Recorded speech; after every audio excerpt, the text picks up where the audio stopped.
Have you ever left a party, a work gathering, or even a casual hangout feeling completely drained, even though everyone else seems energized and cheerful? Maybe you forced a smile, made small talk, laughed at jokes, and participated fully, but now all you want is silence. If that sounds familiar, you're not alone.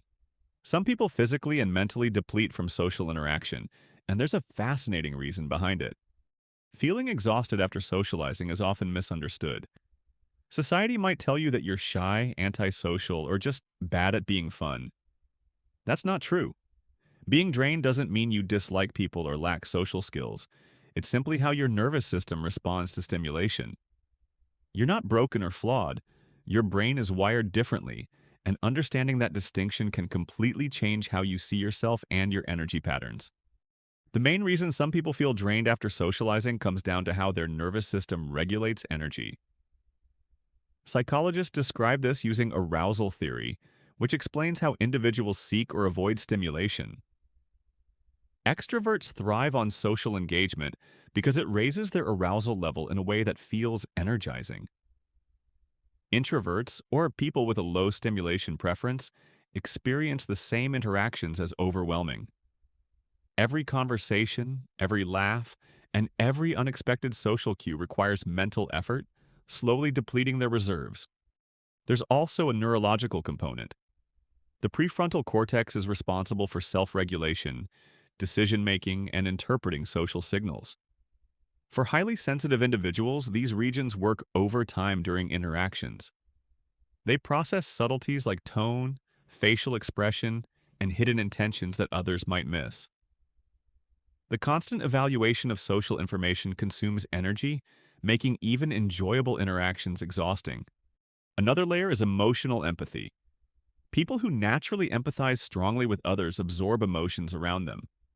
At a group event, they're not only managing their own energy, but also responding to others' moods, tensions, and unspoken needs.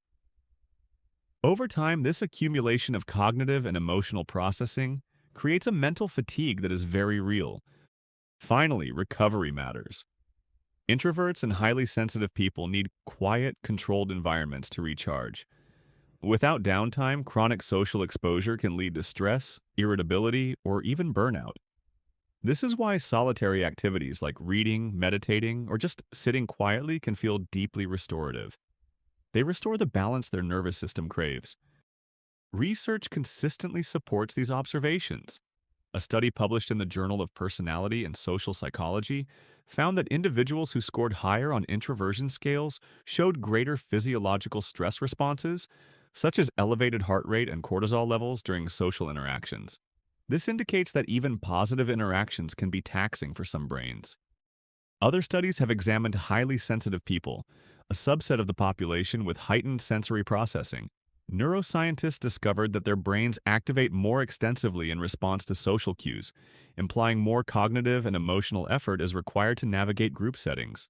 Functional MRI scans show increased activity in regions linked to attention, empathy, and emotional regulation, explaining the energy drain. In workplace research, employees identified as introverted reported higher levels of exhaustion after meetings or networking events, even when they performed well and engaged politely. Social energy depletion is not laziness or avoidance. It's a measurable physiological phenomenon. These findings highlight that energy management is key. People who feel drained after socializing often thrive when given the freedom to control their schedules, choose the intensity of interactions, and prioritize recovery.